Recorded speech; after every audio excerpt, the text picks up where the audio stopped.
하나님은 왜 코로나 바이러스 19의 재앙을 이 땅에 내리셨을까?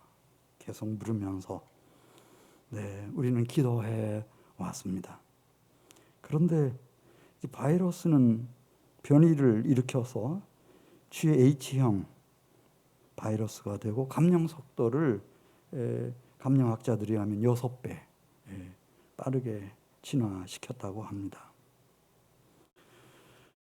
우리 한국교회, 한민교회는 이런 위기 상황 속에서 우리가 하나님의 백성들로서 해야 할 일이 무엇일까 기도하고 있는데, 여러분 아시는 대로 참 너무 안타까운 소식들이 이제 TV만 키면, 신문만 펼치면 계속 들려옵니다. 제주도에서 목사 부부가 확진 받았는데 동선 숨겼다. 또 서울 어느 교회 광화문 집회 관련 확진자 1000명 넘었다. N차 감염이 지방으로 계속 퍼져 나간다고 지금 난리입니다. 그래서 저는 한국교회 목사 중에 한 사람으로서 우리 교우들이 얼마나 힘들까 생각하면서 물론 그 밖에서 교회를 보는 시선도 따갑기는 하지만은 우리 한국교회 교인들이, 우리 교우들이 의기소침하고 여기서 용기를 잃을까 봐 더 안타까운 마음 간절합니다. 오늘 이제 로마서 3장으로 와서 이런 일이 있을 것이라고 성경은 우리에게 얘기했습니다. 그래, 로마서 3장 1절부터 있는 말씀 보면은 도대체 이게 뭐냐? 세상 사람이나 교인이나 예수 믿는 사람이나 안 믿는 사람이나 별반 차이가 없다. 3장 1절 말씀 보면 유대인의 나음이 무엇이냐? 이방 사람들 속에 하나님이 유대인을 선택하셨는데 선택받은 유대인들의 나음이 무엇이냐? 아브라함 때부터 언약을 맺으시고 그 언약의 표징으로 할례를 받게 해주시고 그런 언약의 징표가 우리 몸에 있음에도 불구하고 우리가 이 세상 사람들과 비교할 때 이런 상황 속에서 더 낫다고 하는 것이 뭐냐? 세상 사람들이 전염병에 감염되는데 교회도 감염된다. 교회가 오히려 더 이런 감염병을 확산시키는 그런 매개체로 지금 작동하고 있는 것처럼 지금 매스컴에서 계속 얘기하니까요. 유대인의 나음이 뭐냐? 할례의 유익이 도대체 뭐냐? 그러면서 범사에 많으니 우선은 그들이 하나님의 말씀을 맡았습니다. 그래, 그건 알겠어요. 모세를 통해서, 선지자들을 통해서 하나님의 유대인들에게 하나님의 말씀, 구약 성경을 맡겨주셨습니다. 그렇지만 로마서 3장 3절로 가서 보겠습니다. 어떤 자들이 믿지 아니하였으면 어찌하리요? 그 믿지 아니함이 하나님의 미쁘심을 패하겠느냐? 그럴 수 없느니라. 이렇게 하나님을 끝까지 잘 믿고 신뢰하고 그 말씀을 순종하고 그렇게 가는 것이 아니고 하나님을 따르다가 중간에 돌이키기도 하고 하나님을 떠나기도 하고 믿지 않는 사람들처럼 되기도 하고 그래서 이제 앞으로 향후 이 한국 사회에서 이제 한국 교회의 위상이 어떻게 될지, 아니 미래는 그만두고 지금 당장 이후로 하나님의 영광이 어떻게 될 것인지 그런 염려가 일어나는데 이게 어떻게 되는 거냐? 그런 물음에 대하여 우리의 부족함이 하나님의 미쁘심을 패하게 하지는 않는다. 우리 3장 4절 말씀 보겠습니다. 그럴 수 없느니라. 사람은 다 거짓되되 오직 하나님은 참되시도다 할지어다. 기록된 바 주께서 주의 말씀에 의롭다함을 얻으시고 판단을 받으실 때 이기려 하심이라 함과 같으니라. 너무나 노심초사하지 말라는 거예요. 하나님은 여전히 초월하신 하나님, 거룩하시고 영광스러우신 하나님, 참되신 하나님, 의로우신 하나님 그대로 계시고, 단지 이 세상 나라가 얼마나 문제가 많은지, 또 거짓된 세상인지, 교활하고 악한 세상인지 그것만 드러날 뿐이라는 겁니다. 다니엘은 자기의 조국이 수도 예루살렘이 성전이 완전히 짓밟힌 그런 참 참혹한 역사의 한복판에서 하나님의 영광, 그 영광이 어떻게 되는지를 관찰하다가 다니엘 9장 7절에서 주여 공의는 주께로 돌아가고 수치는 우리 얼굴로 돌아옴이 오늘과 같아서 유다 사람, 예루살렘 거민들, 이스라엘 백성들 하나님이 주신 기업의 땅에서 쫓겨났지만은 그 이유는 우리가 주께 범죄한 까닭이고,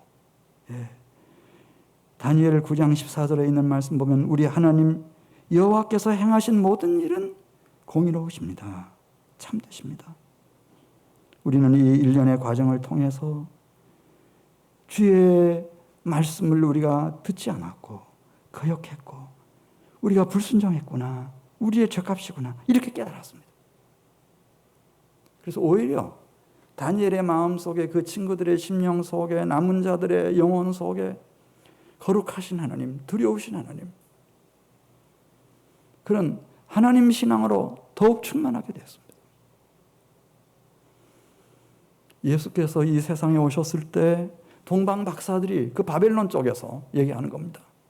동방 박사들이, 동방이라고 하는 것이 예루살렘에서 바벨론입니다. 거기서 와서 아기 예수께 경배드리고 그렇게 한 것처럼 하나님께는 아무런 문제가 없는 겁니다, 여러분. 너무나 그렇게 조바심 내지 마십시오. 이제 한국교회가 다 끝났다. 하나님이 모든 영광을 다 잃어버렸다. 우리가 피조물로서 하늘을 향하여 하나님을 욕하고 하늘을 향하여 침을 뱉는다고 생각해 보십시오. 그게 누구에게로 돌아갑니까, 여러분? 하나님은 여전히 하나님이십니다. 자, 로마서 3장 3절 말씀. 3장 3절 말씀. 어떤 자들이 믿지 아니하였으면 어찌하리요? 그 믿지 아니함이 하나님의 믿부심을 패하겠느냐? 그럴 수 없느니라. 사람은 다 거짓되되 오직 하나님은 참되시도다. 네. 물론 인간이 어떤 존재인가는 드러나죠. 다 드러납니다. 그가 뭐 왕이 됐든 제사장이 됐든 이방인이 됐든 유대인이 됐든. 네. 5절 말씀. 그러나 우리 불의가 하나님의 의를 드러나게 하면 무슨 말을 하리요? 그래서 결국은 깨닫는 겁니다. 왕도 아니고 제사장도 아니고 황제도 아니고 오직 한 분, 하나님. 하나님만 참되시고 하나님만 정의로우시구나. 내가 사람의 말하는 대로 말하노니 진노를 내리시는 하나님이 불의하시냐? 결코 그렇지 아니하니라. 만일 그러하면 하나님께서 어찌 세상을 심판하시리요? 네, 오히려 하나님, 이 사람들의 이 불의가, 인간의 불의가 하나님의 의를 드러낸다는 거예요. 하나님 밖에는 의로운 분이 안 계시는구나. 이렇게. 원래부터 우리 인간은 하나님을 거역하고 반역했습니다. 아담이라고 하는 말이 사람, 인류라고 하는 뜻인데 에덴 동산에서부터 미혹을 받고 하나님의 명령을 불순종하고 거역하고 반역하고 타락의 길로 갔습니다. 그러나 신실하신 하나님은, 믿으신 하나님은 그렇다고 포기하시는가, 하나님의 영광을 잃어버리고 마시는가, 그렇게 하지 않습니다. 직접 찾아오셔서 아담과 하와를 만나서 자초지종을 다 들어보시고 그들이 보는 앞에서 뱀에게 이렇게 말씀하십니다. 내가 뱀 너로 이후로 원수가 되게 하겠노라. 여자와 원수가 되게 하겠노라. 그러면서 여자의 후손을 약속하십니다. 이후로 여자의 후손이 올 것이며 여자의 후손이 내 머리를 상하게 할 것이다.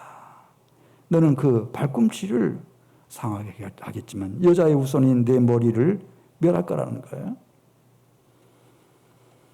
그리고 하나님이 긍휼히 여기시고 불쌍히 여기셔서 돌보셔서 사람들이 번성했을 때 시편 2편에 가서 보면은 이제 성읍들이 도시들이 생겨나고 국가와 제국이 일어나기 시작하니까 이제 군왕들이 생기고 관원들이 재판관들이 일어나고 이 사람들이 의기투합해가지고 하는 짓이 무슨 짓을 했나?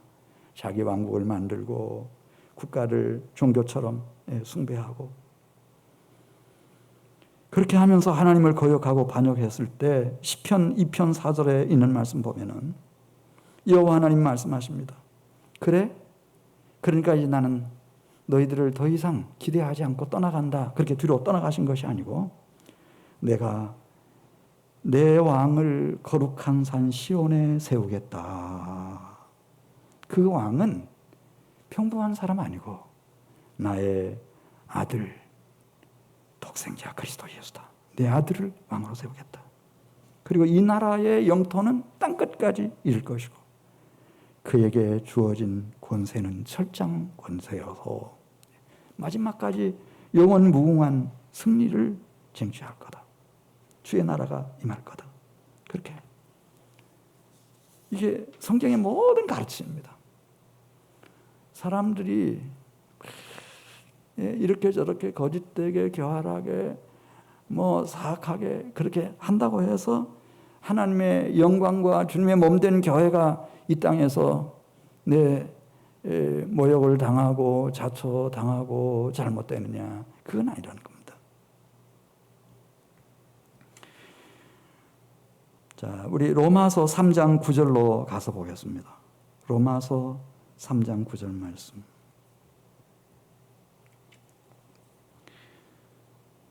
네, 9절 말씀 보면 그러면은 우리가 일반적으로 생각하는 것처럼 완전한 의인이 있고 그 다음에 아주 절망적인 인생이 있나. 우리 로마서 3장 9절 말씀 보겠습니다.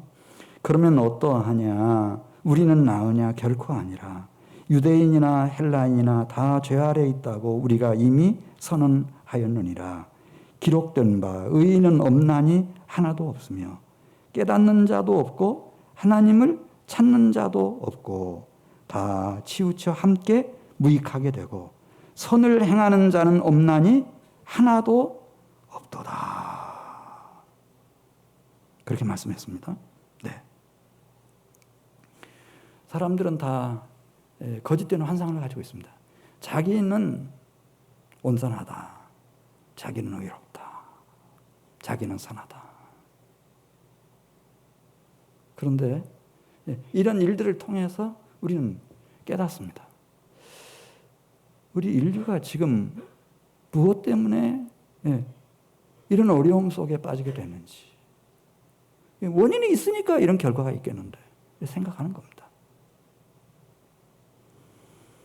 또 이 나라를 위해서 기도 많이 하시고 또 이 나라의 정치, 경제, 사회 모든 분야가 바른 방향으로 찾아가도록 온몸을 던져서 투쟁하시던 분들도 이런 일들을 통해서 깨닫는 겁니다. 나는 정의로운 온전한 투사인 줄 알았는데 나도 이렇게 불완전한 면이 있고 나도 이렇게 실수를 했구나. 부족함과 허물이 참 많구나. 이렇게 깨닫는 겁니다.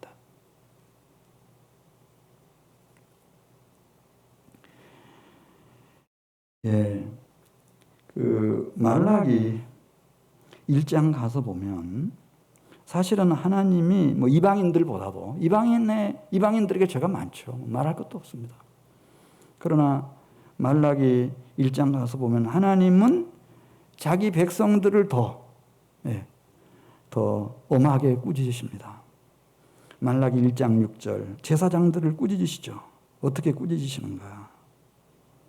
너희들 마음속에 나 여호와를 두려워하는 마음이 없다 이거야. 그 점을 꾸짖으십니다. 로마서 1장 6절 내 이름을 멸시하는 제사장들아 나 만군의 여호와가 너희에게 이르기를 아들은 그 아버지를 종은 그 주인을 공경하나 내가 아버지일진데 나를 공경함이 어디에 있느냐 내가 주인일진데 나를 두려워함이 어디에 있느냐. 이 제사장들 마음 중심 속에 살아계신 하나님을 두려워하고 공경하는 마음이 사라진 것을 하나님이 안타까워하시는 겁니다. 또 성도들도 마찬가지입니다. 말라기 1장 11절에 있는 말씀을 보면은 14절에도 나오죠. 예를 들어서 하나님을 예배할 때 연보를 드릴 때도 이 첫 열매를 드리고 11조 헌금을 드릴 때도 이렇게 한다는 겁니다. 14절 말씀 보면 짐승들이 가축이 새끼를 낳았어요. 원래 첫 새끼를 드리기로 돼 있어요. 그렇게 하나님과 약속을 해서. 근데 첫 새끼를 낳았는데 너무 튼튼하고 우리 양종이 태어난 거예요. 게다가 수컷인 게. 그래 이걸 잘 키워가지고 이제 이 종을 번식시키는 데 쓰면은 뭐 단번에 큰 부자가 될 것 같아요. 근데 마침 마지막에 태어난 새끼가 흠이 있어요. 다리를 절기도 하고. 네, 이건 별 가치가 없을 것 같아요. 시장에 갖다 내다 팔아도 값이 얼마 나가지 않아. 근데 바꿔치기 한다는 거예요. 그래서 하나님 앞에 드리고. 주님은 말씀하십니다. 만군의 여호와가 이르노라 너희가 눈먼 희생 제물을 바치는 것이 어찌 악하지 아니하며 저는 것 병든 것을 드리는 것이 어찌 악하지 아니하냐. 그것을 너희 총독에게 드려보라.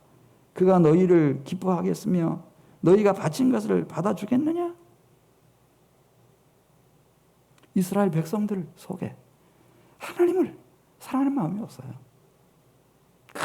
큰 왕이신 하나님을 총독의 권위보다도 못하게 생각하는 거예요.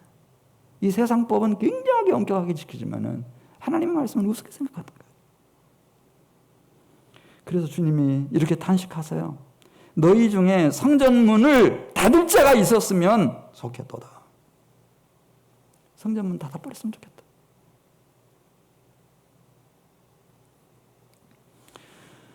우리 한국교회가 언제부터인지는 모르지만 어쩌다가 그렇게 됐는지는 모르겠습니다. 그런데 물량주의적 물신 숭배의 바이러스가 쫙 퍼져나가는 거예요. 같이 교회 다니고 예수 믿는데도 물어요. 어느 교회 나가는가? 네. 그 교회 예배당이 얼마나 큰지, 땅이 얼마나 넓은지, 교인 숫자가 얼마나 많으며, 교회 자산과 뭐 예산은 얼마나 되는지. 그래서 초대형 교회라고 하면은 그냥 목에 힘이 들어가는 거예요. 큰 교회 다닌다고. 그게 무슨 상관이에요? 그게 무슨 상관이에요? 세상에 그 분위기가 그대로 교회로 들어왔어요. 이게 신학교까지 흘러 들어와가지고 신학교 내에서도 무엇을 공부하는가 하면 어떻게 하나님을 살아계신 하나님을 공경하고 경외함으로 섬겨야 되는지 그걸 가르치는 것보다도 어떻게 해야 교회가 성장할 수 있는지 성장학을 가르치기 시작한 거예요. 목회도 어떻게 해야 사람들이 모이는지 막 이런 것에 프로그램, 이벤트 온통 언제부턴가 그랬어요 우리가. 그랬더니 급기야 2020년 8월 마지막 주일에는 12,000명 회중석을 가진 교회도 그냥 20명 나와서 예배 드릴 수밖에 없는 상황이 되고 말았어요.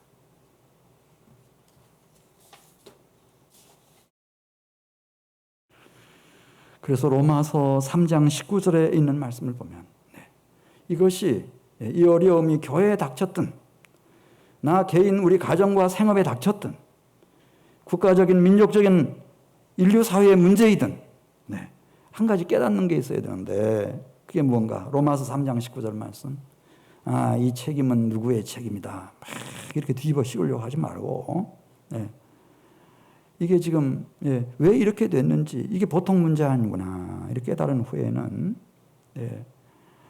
19절 말씀 보겠습니다. 19절 같이 읽습니다. 로마서 3장 19절 우리가 알거니와 무릇 율법이 말하는 바는 율법 아래에 있는 자들에게 말하는 것이니 이는 모든 입을 막고 세상으로 하나님의 심판 아래 있게 하려 함이라. 하나님이 계시는구나. 하나님의 통치권 아래 우리가 있구나. 이렇게 기억하면서 그러므로 율법의 행위로는 그의 앞에 의롭다 하심을 얻을 육체가 없나니. 여기 율법이라고 하는 것은 하나님의 법률을 말해요. 뭐 나라마다 다 조직마다 어떤 규약이나 법규가 다 있죠. 법률이 다 있어요. 그런 시시한 거 말고 하나님 수준에서의 법률, 율법. 그러므로 율법의 행위로는 하나님 앞에 의롭다 하심을 얻을 육체가 없나니 율법으로는 무엇을 깨달음이니라 그랬죠? 죄를 깨달음이니라. 근데 이게 안타까운 거예요. 이게 자신의 죄를 깨닫는 거거든요. 근데 온통 이 나라의 지금 분위기는 다 다른 사람의 죄를 발견하고 있어요. 찾아내고 있습니다.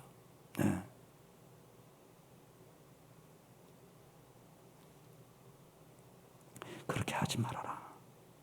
적어도 빛의 자녀들은, 하나님의 백성들은 이런 상황 앞에서 자신을 돌아보고 성찰하고 거울 같은 주의 율법의 말씀 앞에서 나를 깨닫는 거예요. 나의 죄를 깨닫는 겁니다. 나의 죄를 깨닫는 거예요.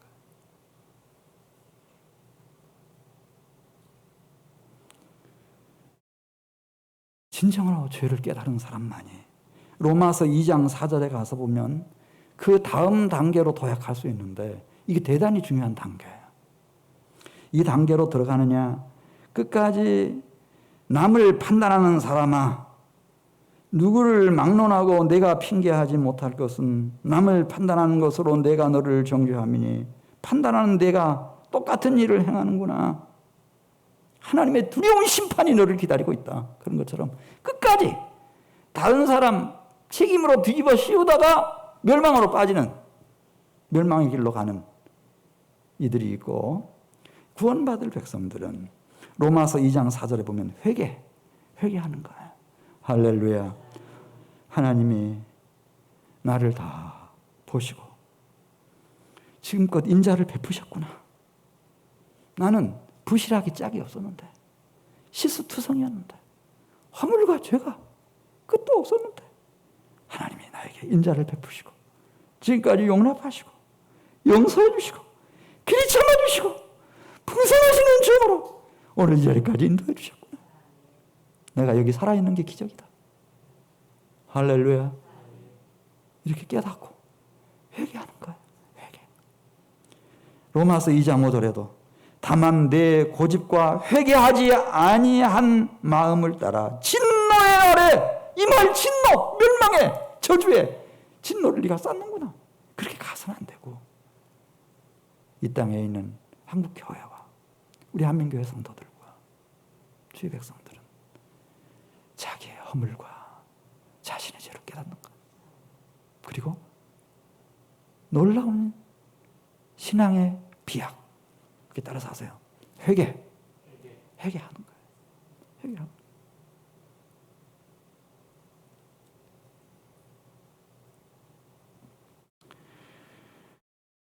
네. 우리 로마서 3장 21절 말씀 보시면 이렇게 회개한 그런 영혼을 위해서 회개한 심령을 위해서 하나님 뭘 하나 준비해 놓고 계세요. 뭘 준비하고 계시는가 보겠습니다.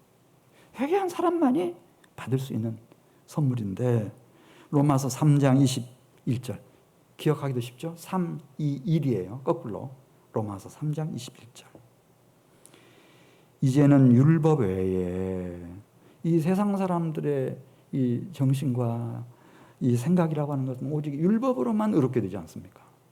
그래서 다 만들어요. 규칙도 만들고 법도 만들고 헌법도 만들고 다 만들어놔요. 그것이 있어야만 의롭게 된다고 생각을 해요. 근데 하나님은 우리에게 알려주셔요. 율법으로 의롭다함을 받을 사람은 없다. 율법으로는 죄를 깨닫는 것이다. 율법으로는 뭘 깨닫는다고요? 자신의 죄를 깨닫는 거다. 네. 여러분, 이 대한민국 땅에 모든 율법을 다 기준을 다 맞춰가지고 그래서 살아가는 사람이 누가 있겠어요? 없죠. 없어. 더더군다나 하나님의 율법을 누가 다 지켰겠어요? 그래서 이제는 율법 외에 하나님의 한 의가 나타났으니 율법과 선지자들에게 증거를 받은 것이니라. 하나님의 한 의, 하나님의 한 의를 선물로 준비해 놓으셨어요. 왜냐하면 하나님은 거룩하신 하나님이시니까. 불의와 부정과 가증한 것은, 속된 것은 그 나라에 들어갈 수 없으니까 하나님이 하나님의 의를 준비해 놓으셨어요. 그리고 오직 회개한 심령들에게, 그래서 깨끗하게 사함받은 심령들 속에 이 하나님의 의를 부어주시는 거예요.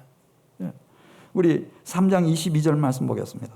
곧 예수 그리스도를 믿음으로 말미암아 모든 믿는 자에게 미치는 하나님의 의인이 차별이 없느니라.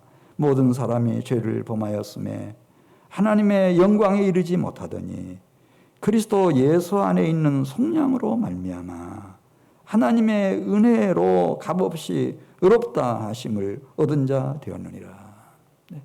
죄값을 다 갚아주신 그리스도 예수의 십자가의 희생의 속량하심, 그 대속하심, 그 은혜로 우리가 깨끗해지고 정결해지고, 예, 하나님의 의를 선물로 받는 그 영광 가운데 우리가 나아가게 된 겁니다.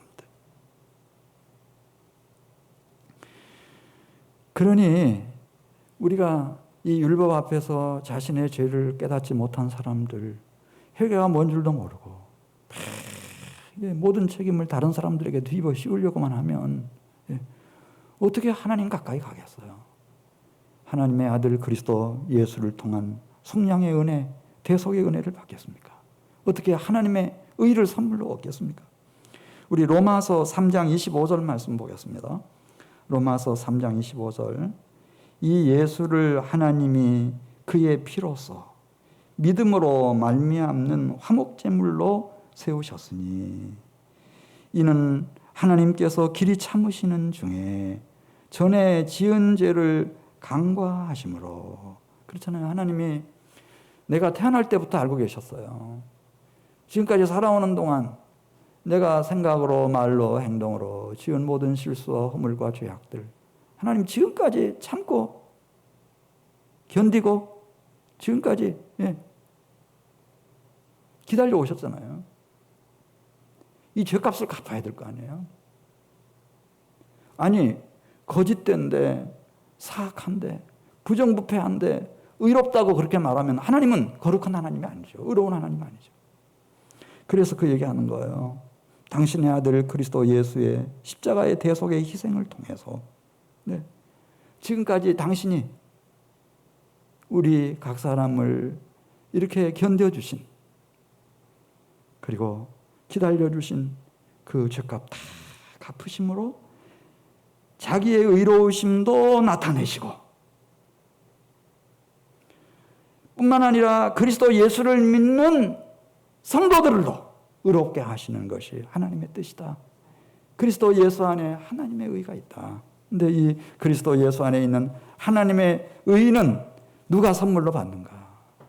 율법 앞에서 자신의 죄를 깨우치고 철저하게 피눈물로 회개한 사람들 속에 하나님의 의인 그리스도 예수를 부어주신다는 거예요.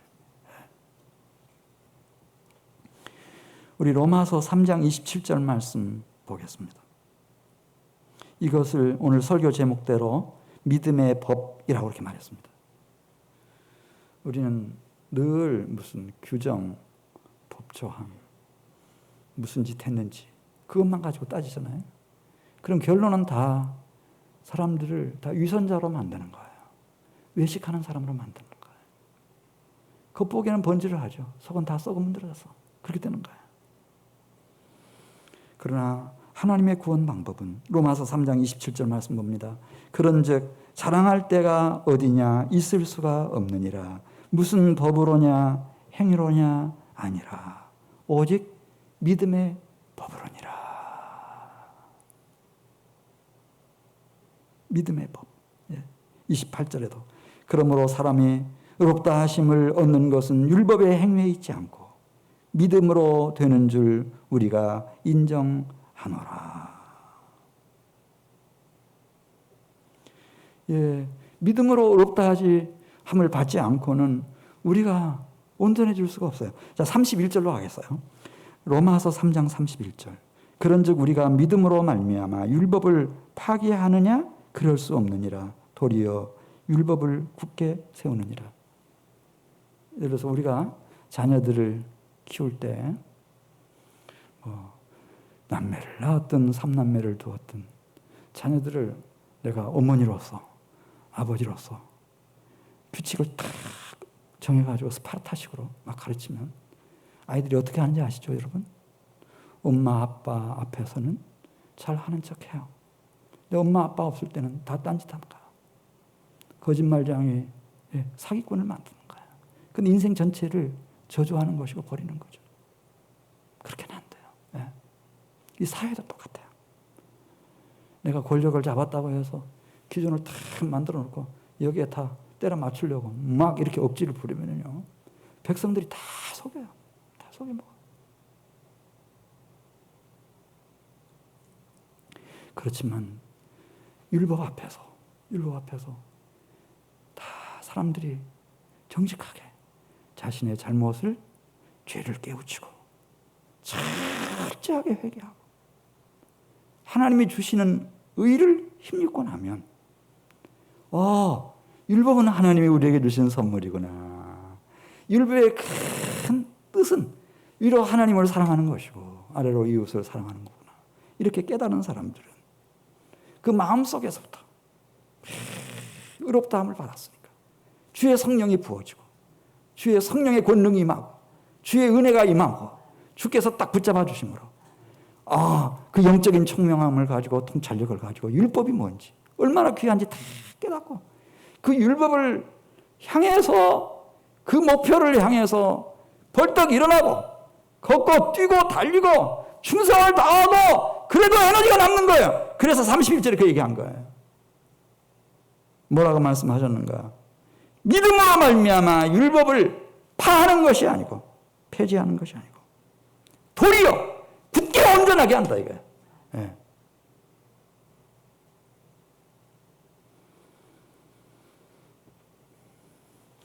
이런 복음을 바울은 로마서 1장 1절에서 따라서서 하나님의 복음, 인류에게 유일한 소망이에요. 다른 소망은 없어요. 막 강압하고 위협하고 겁박하고 협박하고 그렇게 하면 그 앞에서 듣는 척 하지만은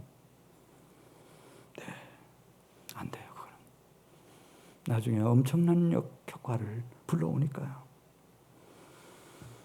이 복음밖에 없다. 로마서 1장 16절 말씀, 귀한 말씀인데 우리 같이 읽겠습니다. 내가 복음을 부끄러워하지 아니하노니 이 복음은 모든 믿는 자에게 구원을 주시는 누구의 능력이 됨이라 그랬어요. 유대인이든 이방인, 헬라인이든 상관없이 진정한 구원을 베푸시는 하나님의 능력은 이 복음밖에 없다 이거야. 하나님의 복음밖에 없다. 17절. 복음 속에는 우리가 잘 복음을 들어보고 잘 들여다보면 복음 속에는 무엇가 있는가? 하나님의 의가 나타나 있어요. 그래서 누구든지 헬라인이든 유대인이든 야만이든 원수 로마 사람들이든 그리스도 예수를 믿으면 하나님과 화목하게 되고 하나님이 허물과 죄를 다 사하셔서 깨끗하게 의롭게 하시고 하나님의 의를 부어주시고 성령을 부어주시고 그 놀라운 일들이 다 있는 거예요. 복음에는 하나님의 의가 나타나서 믿음으로 믿음에 이르게 하나니 기록된 바 오직 의인은 믿음으로 말미암아 살리라. 할렐루야. 믿음으로. 그래서 이런 사람들은 벌써 생각하죠. 코로나 바이러스가 끝나고 났을 때 우리 한국 교회가, 한민교회가 우리가 다른 나라로 가는 게 아니잖아요. 이 땅 위에서 사역을 계속하고 주님의 나라를 세워야 되는데 그렇게 하려면 이런 어려움 속에 있는 상황 속에서 우리가 어떻게 고통받고 있는 우리의 이웃들과 국민들과 함께 서민들과 함께 가야 될까? 왜? 우리는 믿음으로 사는 사람들이니까. 믿음으로 믿음에 이르게 한다. 나의 의인은 오직 믿음으로 말미암아 살리라.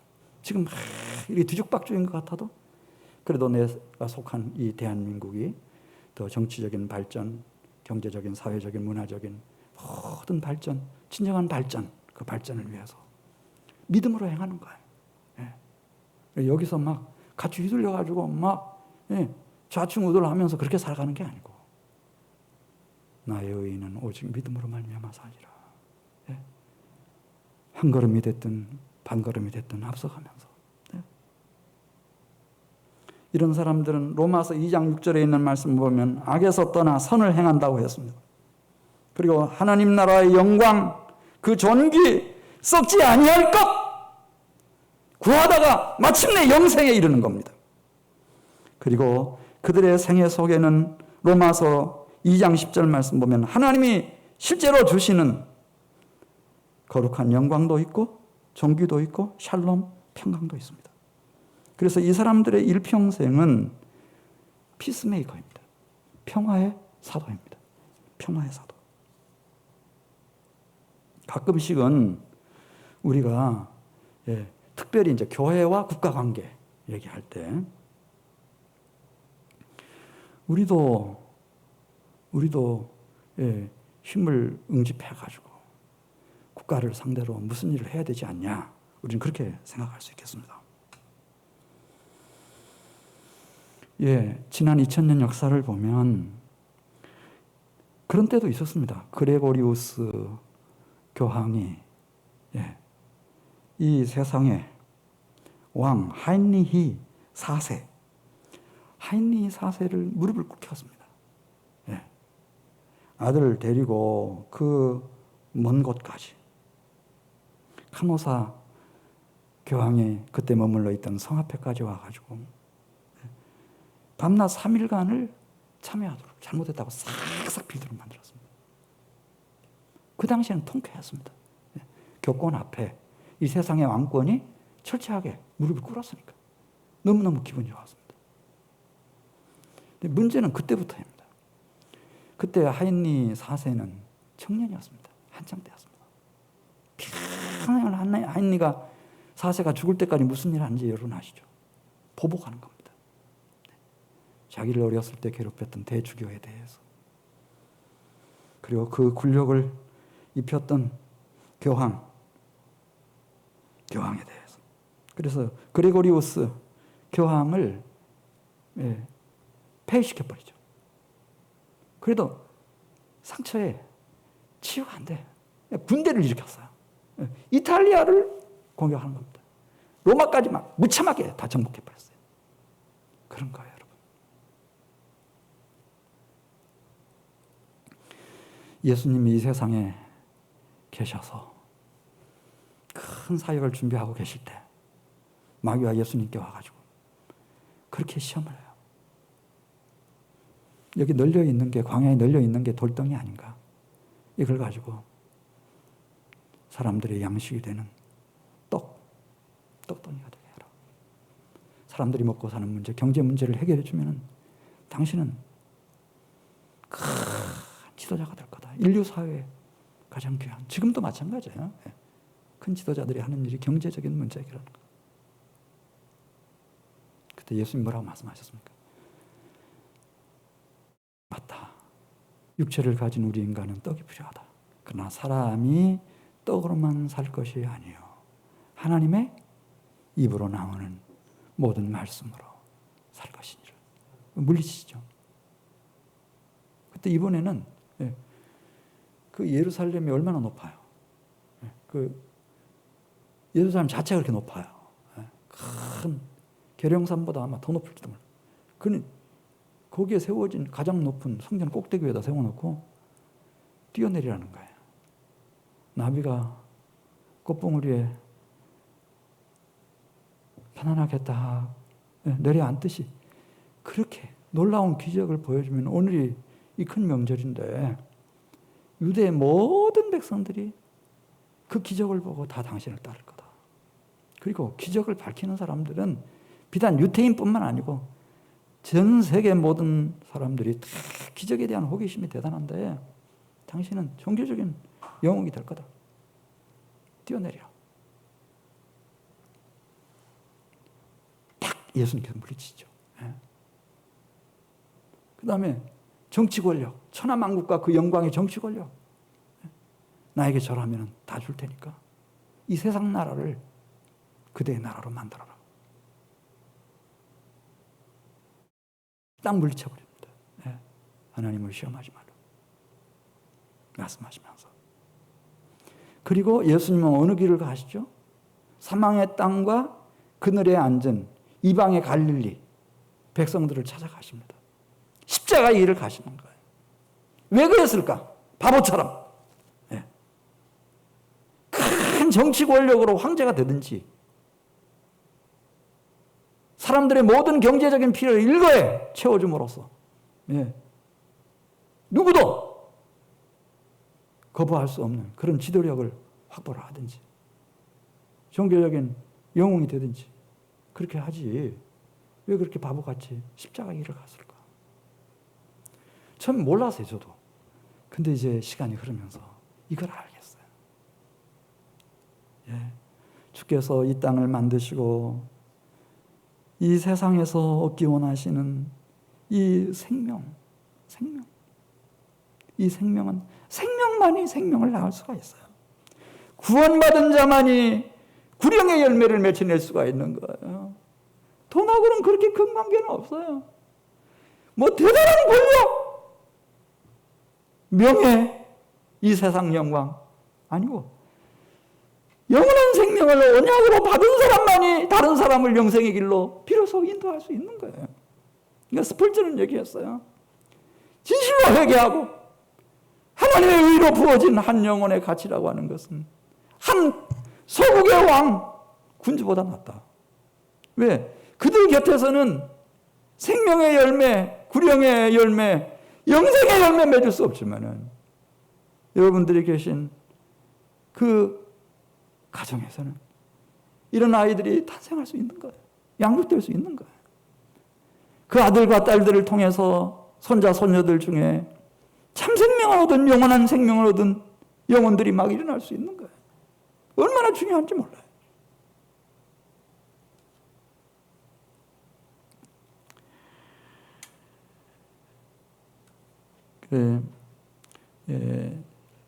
이 문제를 놓고 국가와 교회가 어떤 관계가 돼야 되는지 이 문제를 놓고 지난 2000년을 돌아보다가 16세기를 지나오면서 똑똑한 크리스찬들이 생겨나기 시작했어요.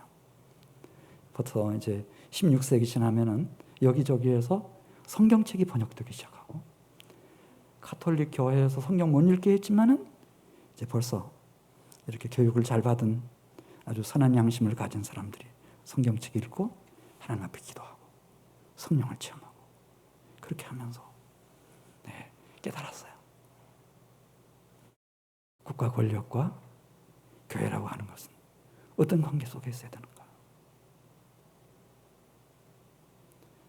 이게 밀착해 버리면 결국은 어떻게 되는가? 국가에게 이용을 당합니다. 그래서 국가교회가 되는 거예요. 가톨릭 교회도 그렇고 국가교회가 되는 겁니다. 정교회도 마찬가지입니다. 러시아 정교회도.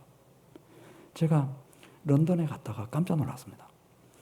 거기는 성공회가 그렇게 큰 훌륭한 교회가 있었습니다. 역사가 오래된.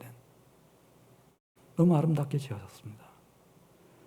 저는 한국에 있을 때 대천덕 신부님을 통해서 성공회를 소개받았고 그 신부님도 직접 만나고 같이 대화도 하고 그래서 좋은 인상을 가지고 있었습니다. 이야, 이런 신앙이 있으니까 신사의 나라가 되겠구나 생각하고 근데 그 교회를 둘러보다가 머릿돌에 이렇게 쓰여져 있는 것을 제가 읽었습니다. 영국 여왕이 이 교회에 성공회 이 교회의 머리니라 이렇게 써 있었어요. 저도 목사지 않습니까? 어떻게 교회의 머리가 여왕이 교회의 머리가 될 수 있습니까? 그때 알았습니다. 아, 성공회는 영국 국가를 위한 국가교회구나. 우리 선배들이 정말 신앙 양심을 가진 용기 있는 선배들이 그러면은 우리가 국가교회가 되지 않고 주님의 교회가 되려면 주님을 머리로 하는 교회가 되려면 이 국가와 교회가 어떤 관계가 되어야 되는지 그걸 고민하다가 내린 것이 독립이다. 교회는 주님의 교회. 국가는 이 세상의 국가. 예수께서 이런 말씀을 하셨습니다. 이르시되 가이사의 것은 가이사에게 하나님의 것은 하나님에게 바치라. 예. 그래, 이분들이 국가, 권력과 교회는 각각 독립해서 존재한다. 물론 서로 위해서 기도하고 서로 충고하고 이렇게 할 수 있지만 본질적으로는 독립해서 존재한다. 그래서 이것을 이제 신학적으로 정교 분리라고 말합니다. 이걸 제일 먼저 채택한 나라가 미국입니다. 미국이고 그래서 러시아에도 가면 지금까지 건재하게 복음주의 침례교회가 프로테스탄트 개신교회를 다 주도하고 있습니다. 중국에 가도 하나만 있습니다. 침례교회 하나 있습니다. 유럽에도 이제 침례교회들, 영국에도 마찬가지. 그리고 이 교회가 한국까지 왔습니다.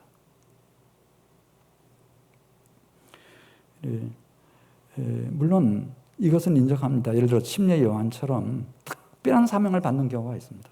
헤로드 왕을 직접 찾아가가지고 헤로드 왕이 잘못한 일에 대해서 직언하고 감옥에 갇히고 거기서 순교하고 그럴 분도 필요하지만은 일반적으로는 그렇습니다. 일반적으로는 지난 2000년 동안 정말 양심적이고 지성을 갖춘 그런 영적인 우리 신앙의 선배들이 이 교회 권력과 정치 권력과 정부 그 다음에 교회와의 관계를 어떻게 해야 할까. 그래서 가장 바람직한 교회 관계, 이 정교 분리 관계 이것을 정립을 했습니다. 여러분 국가를 위해서 많이 기도해 주십시오. 특별히 지도자들을 위해서 많이 기도해 주시고 그러나 이럴 때 제가 더 부탁드리고 싶은 것은 우리 자체 우리 한국교회를 위해서 한민교회를 위해서도 무엇보다도 나 자신을 위해서 하나님의 말씀 율법 앞에서 나를 깨우치고 깊이 회개함으로 죄 사함 받아 하나님의 의가 부어진다면 포스트 코로나, 포스트 코비드 이제 이 팬데믹 이후에 하나님께서 크고 놀라운 일들을 하나님께서 이루어 주실 줄로 믿습니다. 우리 같이 기도드리겠습니다.